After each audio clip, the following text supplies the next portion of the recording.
Salut, c'est Rémi, bienvenue dans cette nouvelle vidéo. Aujourd'hui, j'ai le plaisir d'interviewer Christelle Chitowski, une maman entrepreneuse et investisseuse. Je te laisse tout de suite découvrir son parcours. Allez, c'est parti. Salut à tous et bienvenue dans ce nouveau podcast. Aujourd'hui, j'ai le plaisir de vous faire découvrir le parcours de Christelle, une maman passionnée par l'entrepreneuriat et l'investissement. Salut Christelle, comment vas-tu? Salut Rémi, ça va bien et toi? Ça va, merci. Est-ce que tu peux, s'il te plaît, te présenter, nous dire un petit peu d'où tu viens, où tu vis? Ok, eh ben, je suis lyonnaise, comme toi d'ailleurs, enfin proche de Lyon en tout cas. Je suis maman de deux enfants, je suis blogueuse avec mon site nouveautournant.fr et j'investis et je coach aussi des entrepreneurs. Ok, super. Est-ce que tu peux un petit peu nous parler de ton parcours scolaire et puis justement de tes différentes activités professionnelles? Ouais. Alors, au niveau de mon parcours, qu'est-ce que j'ai fait? Eu un parcours, on va dire, universitaire. J'ai fait des longues années d'histoire. J'ai enchaîné ensuite dans la fonction publique en gérant des services de documentation et de communication. Donc, j'y suis restée pendant 14 ans. Et j'ai beaucoup aimé ce que je faisais, mais en même temps, je me sentais toujours enfermée. Je me sentais pas forcément tout le temps, enfin à ma place, oui et non. Et j'avais tout le temps cette envie, voilà, de bouger, de changer de travail assez régulièrement. Et puis jusqu'au jour où j'ai compris que en moi, j'avais plutôt cette âme d'entrepreneur. Mais ça avait été, voilà, j'ai mis du temps à le comprendre parce que j'ai pas été élevée par des entrepreneurs. J'étais pas entourée d'entrepreneurs. Donc pour moi, c'était vraiment un autre monde. Et voilà, et petit à petit, je me suis lancée dans la marmite, hein, dans le bain, en étant au départ prestataire dans le web marketing.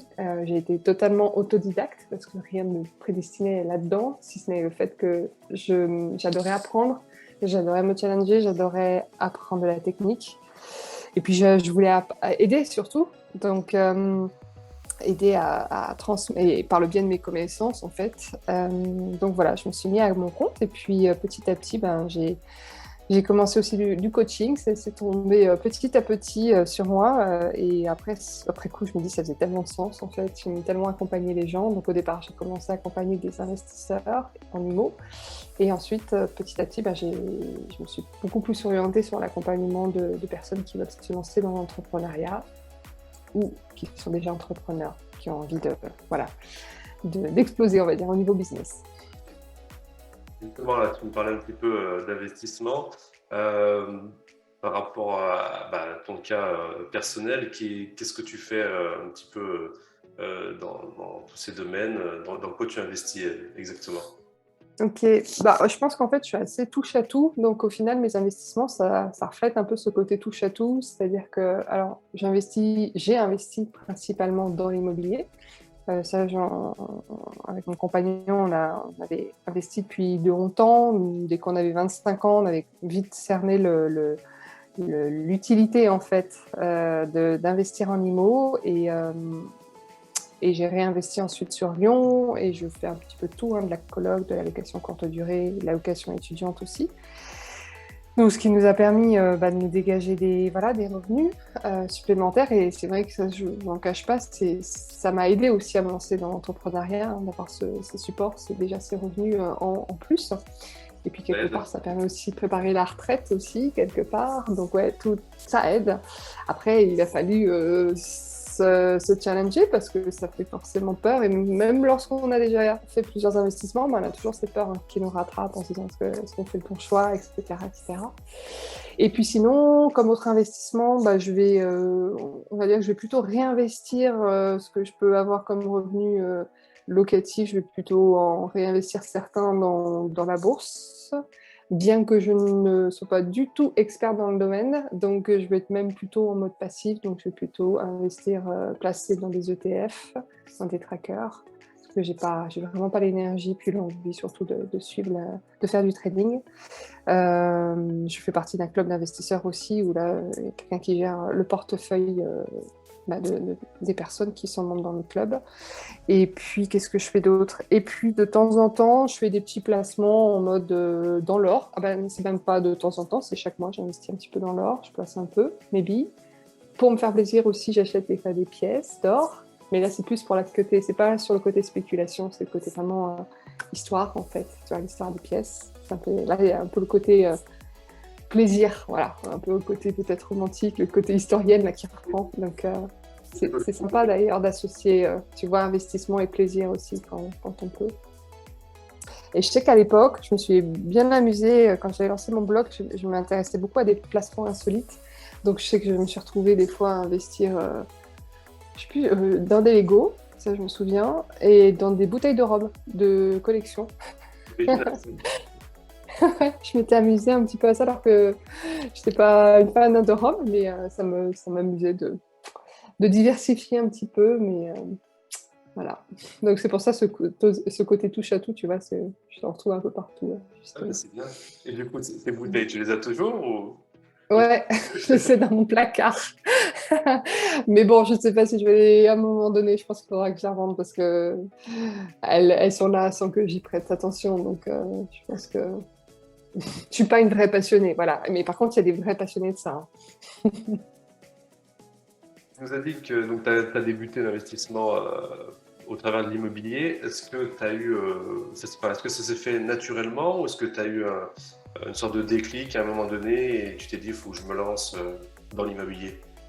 Alors, en fait, ça s'est fait en deux étapes d'investissement immobilier. La première fois, on était tout jeune, on avait 25 ans et c'était une époque où il n'y avait pas très peu de formation en ligne, contrairement à maintenant. Donc, on ne s'était pas du tout formé. On avait juste entendu de bouche à oreille, tiens, c'est intéressant, vous devriez, vous les jeunes, commencer à investir en IMO. Donc, on a commencé et je l'ai pris comme un jeu avec vraiment la souciance des 25 ans et on a commencé à investir en région parisienne sur un petit studio puis un grand appart. Donc ça s'est fait comme ça. Et après, on a arrêté par contre. On n'a pas poursuivi parce qu'on n'avait pas travaillé sur notre stratégie en fait. Et on n'était pas du tout dans cette logique aussi du cash flow, c'est-à-dire de se rémunérer une fois que le prêt est remboursé par le loyer, qui est quand même un différentiel. On n'avait pas de différentiel. Donc on n'avait pas... Voilà, on n'était pas, on va dire, suffisamment éduqués sur cette partie-là, même si ça nous a quand même pas empêché de faire des bons investissements, mais pas autant qu'on aurait pu. On aurait pu en faire bien d'autres. Et ça, je me souviens que on les a vite revendus ensuite pour acheter notre résidence principale. Bon. Et ensuite, la deuxième phase, c'est quand on s'est installé à Lyon et j'ai commencé à côtoyer en fait des investisseurs lyonnais qui étaient là bien plus avertis sur justement tout ce principe de cash flow, de pouvoir vraiment se dégager des vrais revenus une fois que tout est payé et des investisseurs en plus qui s'intéressaient à tout type de location, pas seulement la location classique, mais aussi la coloc, la location courte durée, ça a explosé à ce moment-là. Et ça m'a beaucoup aidée en fait, à me relancer et finalement je me suis un petit peu reformée, aussi formée tout court en fait, grâce à ces personnes-là. Puis en plus, il y avait aussi beaucoup plus d'informations, beaucoup plus de formations en ligne, donc ça aidait. Donc voilà, ça s'est fait vraiment avec ces deux étapes.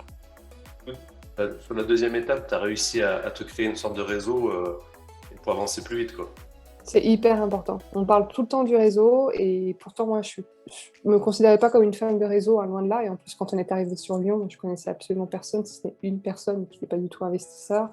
Donc on est reparti de zéro et on connaissait pas le marché lyonnais non plus. Et je sais plus comment c'est venu. Je pense que ça a été parce que j'ai vu la vidéo d'un investisseur lyonnais et puis je me suis dit tiens, ça serait intéressant de le rencontrer. Puis on s'est contacté. Puissance des réseaux sociaux, maintenant c'est facile quand même d'entrer en réseau avec du monde. Et il m'a parlé d'une réunion qui avait lieu en présentiel avec d'autres investisseurs. J'y suis allée.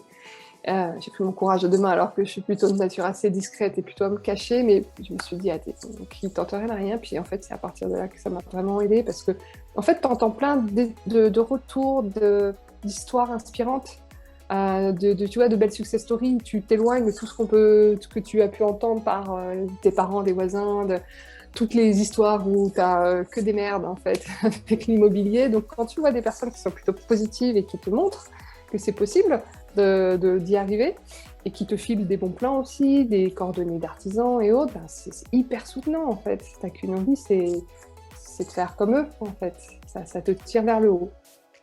Motive, c'est sûr, ça. Ouais, clairement.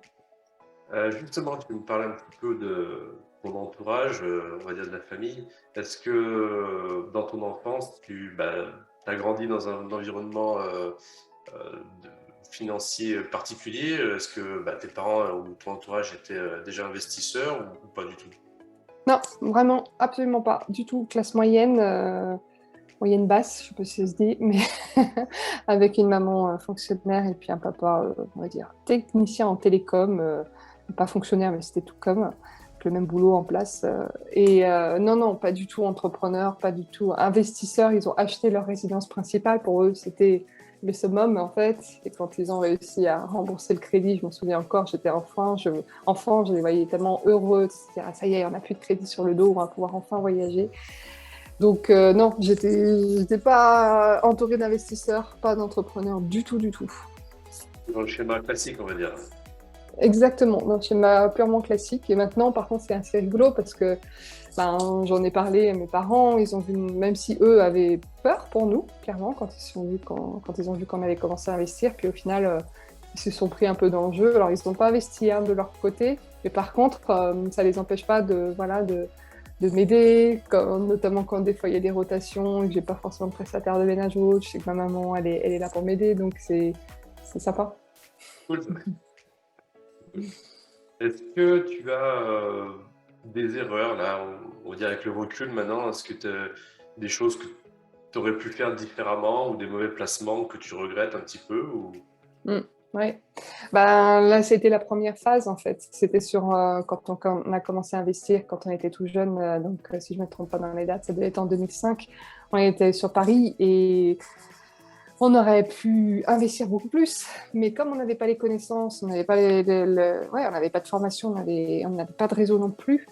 Euh, on n'a pas forcément fait. Enfin, le premier studio, on a fait une opération neutre, blanche. Enfin, on s'est dégagé une bonne plus-value quand on l'a revendu. Le deuxième investissement, par contre, c'était une coloc. Et à cette époque-là, la coloc n'était pas du tout en vogue.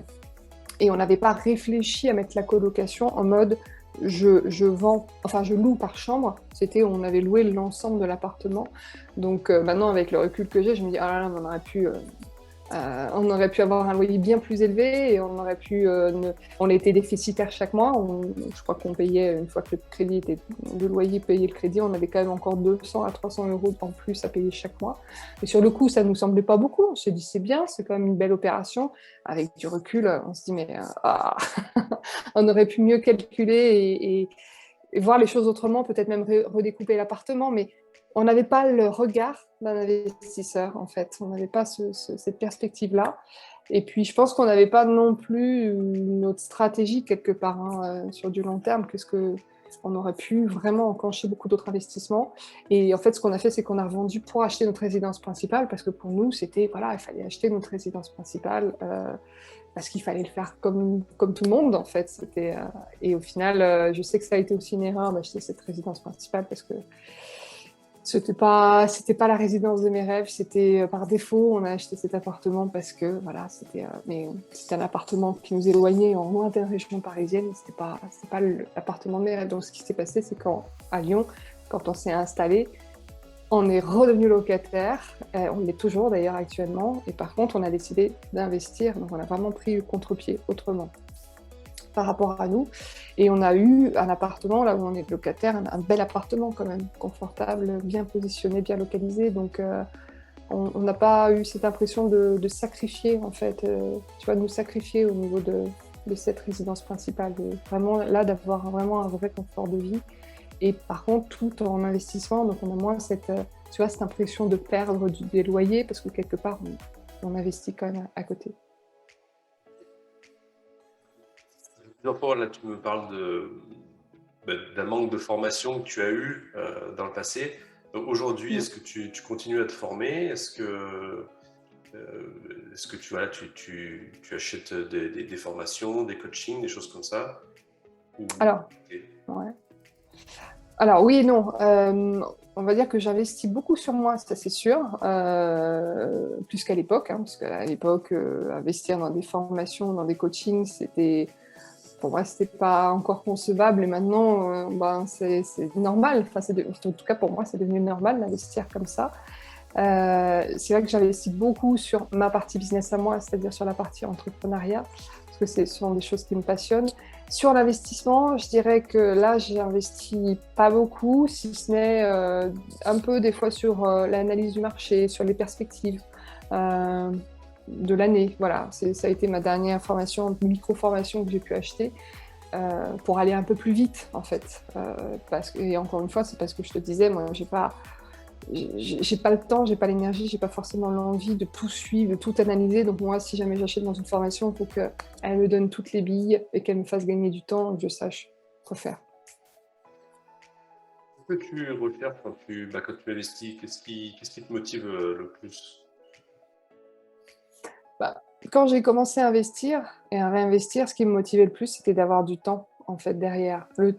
L'argent qui allait me donner ce temps pour être à mon compte, justement, pour avoir cette sécurité financière. En fait, c'était cette sécurité financière que j'avais besoin. Cette sécurité financière qui allait m'aider ensuite à me mettre à mon compte, à me lancer dans l'entrepreneuriat, à ne plus être dépendante des horaires d'un boulot classique, en fait. J'avais tellement soif de liberté et voilà, et ça a été vraiment ça. Évidemment, c'était derrière mes enfants, être dispo pour eux. Ça a été, alors maintenant ils sont un peu plus grands, mais ils ont toujours besoin de moi, mais je me souviens qu'à l'époque, c'est encore tout petit et ça me... Quand je bossais voilà, en horaire classique, j'étais triste de les quitter, j'étais triste de devoir poser des congés pour passer mes vacances avec eux. Enfin, voilà, c'était assez frustrant. Donc j'avais vraiment cette envie de me dire, voilà, finalement les enfants, c'est court, finalement une enfance, c'est pas rattrapable une enfance non plus. Une fois qu'ils sont grands, c'est fini. Donc moi j'avais pas envie qu'ils se disent, bah maman, t'es passée à côté de nous, t'étais trop occupée par ton boulot. Donc, voilà, ça a été vraiment ça, c'était de me dire j'ai envie de me donner cette liberté pour moi et pour eux, pour mes enfants. Dans ce que tu dis, et c'est vrai que l'arrivée d'enfants, en tout cas, moi je l'ai vécu un peu comme toi, avec l'arrivée de mes deux enfants, et, et on réfléchit beaucoup et on a envie que les choses changent, et c'est souvent eux qui nous motivent à prendre notre vie en main et à investir notamment, quoi. C'est ça. Et puis c'est un bel exemple qu'on leur donne aussi, c'est une belle éducation financière Tout à fait. qu'on n'a pas reçue nous, mais on leur donne par l'exemple. Moi je sais que mes enfants, je leur explique de temps en temps ce que je fais. Là récemment, j'ai montré à mon enfant, à mon fils, bah, regarde, tu vois, je vais te montrer la bourse, je vais te montrer mon tableau de bord, regarde, là, tu vois, j'ai acheté ça. Bah, d'ailleurs, j'ai acheté un ETF sous ses yeux, je lui dis, tiens, regarde, là, je vais te montrer comment ça marche. Là, ça va pas très bien en ce moment à cause de la guerre en Ukraine, tout ça, mais c'est pas grave, c'est aussi le bon moment, même si c'est rouge, de pouvoir y aller. Je vais montrer. Bon, voilà, c'est un petit exemple. Et puis l'IMO, c'est pareil, ça m'est arrivé de leur faire visiter, même des fois de les impliquer. Regarde, il faudrait peut-être ranger, aidez-moi parce que j'ai un locataire qui arrive, etc. Donc, je trouve que c'est une belle leçon qu'on leur donne, une belle éducation pour eux. C'est ça un conseil à donner à nos internautes qui veulent maîtriser leur argent ou investir. Qu'est-ce que tu as envie de leur dire? Mm. Bah, ça va être de réfléchir sur le pourquoi, parce que c'est le pourquoi qui motive tellement, qui vous donne ce moteur, qui vous permet de vous affranchir de vos peurs, de vous dépasser, parce que c'est vraiment ça. C'est finalement, quel que soit l'investissement, vous allez être confronté à la peur de manquer d'argent, cette peur de faire des boulettes, en fait. Mais derrière, si vous avez vraiment cette envie, parce que bah, y a derrière cette liberté, cette envie de liberté, cette envie peut-être de consacrer du temps plus à votre famille, à vos enfants, ou si vous avez un grand projet de voyage, enfin, quelque chose vraiment qui vous anime, bah, du coup, ça va être beaucoup plus porteur, soutenant pour vous dépasser, pour dépasser ces peurs-là et de commencer à investir. Donc ça, c'est vraiment réfléchir sur le pourquoi.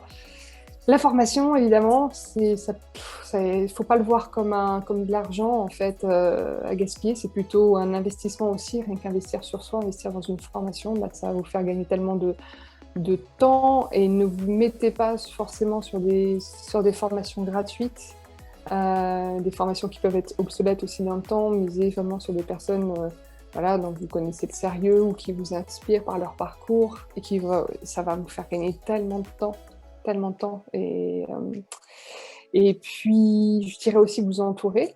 Réseau, j'en parlais tout à l'heure. Entourez-vous aussi de personnes qui vous inspirent, qui sont déjà passées par là, qui pourront vous donner des billes, des bons conseils, des recommandations, si c'est en niveau, des recommandations auprès de, je sais pas, d'artisans, de notaires, de banquiers. Enfin, quand on investit, notamment en IMO, on a besoin d'avoir tout un réseau en fait de correspondants qui vous aident dans votre projet. Donc, c'est vraiment important de travailler ça. Et maintenant, à l'heure des réseaux sociaux, c'est vraiment très facile de s'entourer. De s'entourer. Et puis, je dirais la dernière chose, c'est de travailler aussi sur sa stratégie. C'est OK, essayer de quelque part de réfléchir sur une stratégie court, moyen, long terme. Pourquoi vous le faites aussi? Est-ce que c'est juste une stratégie patrimoniale ou pourquoi vous le faites, encore une fois, et quelles sont les actions à mettre en place? Donc là aussi, il y a des personnes qui peuvent vous guider en ce sens. Merci pour tous ces conseils. Dernière question, est-ce que tu as une ressource, enfin une ou plusieurs, pareil, que tu pourrais un petit peu recommander à ceux qui nous écoutent, peut-être un livre Mhm. Euh, ouais, moi j'ai commencé par Père riche, Père pauvre. le classique. Le classique, exactement. J'ai plus le livre en tête, je regarde, parce que j'ai ma bibliothèque à côté de moi. C'est Adieu, métro, boulot, dodo. Je crois que c'est Christopher Klein, c'est un Allemand, qui parle d'un certain nombre de stratégies, notamment il est très orienté ETF, justement, les trackers qui vous permettent d'investir en bourse pour vous prendre la tête, comme c'était mon cas. Et voilà, après, tout le reste, moi je sais qu'à un moment donné, je regardais un petit peu ce que faisait François Denis au niveau des cryptos. Et voilà, je regarde un petit peu de droite à gauche ce qui peut se faire, même si maintenant je me sens un peu plus portée sur l'entrepreneuriat. Donc j'ai un peu moins de ressources qu'à l'époque où j'investissais encore un peu plus massivement, on va dire. Où est-ce qu'on peut te retrouver ou te suivre? Ouais, tout simplement sur nouveautournant.fr, sur mon blog ou sinon sur Insta. Et sur Insta, ça doit être Christelle Nouveau Tournant, je pense. Et puis sur Facebook, ça doit être Christelle Chevkowski, donc c'est un nom imprononçable. Mais j'ai un groupe Facebook qui s'appelle Les Nouveaux Entrepreneurs et Investisseurs, Objectif, Liberté et Sens. Donc, où j'anime de temps en temps des masterclass. Voilà. Écoute, de toute façon, je mettrai tous les liens en dessous, en description pour ceux qui nous écouteront sur YouTube. Merci Christelle pour ta participation. Merci. C'était un plaisir d'échanger avec toi. Avec grand plaisir, merci Rémi. Je te remercie d'avoir regardé cette vidéo jusqu'au bout. Si ça t'a plu, je te laisse mettre un pouce et t'abonner à cette chaîne si ce n'est pas déjà fait. Si tu veux aller plus loin, si tu as envie de te créer ton propre portefeuille d'investissement financier, j'ai créé pour toi une formation complète, une formation individuelle qui s'appelle Aircash, où je te présente différents supports d'investissement comme la bourse, les crypto-monnaies, les métaux précieux ou encore d'autres placements alternatifs. Si ça t'intéresse, je te laisse réserver ton appel téléphonique gratuit directement dans le lien qui se trouve juste en dessous de cette vidéo. Sur ce, je te dis à très vite, prends soin de toi, prends soin de ton argent. Ciao!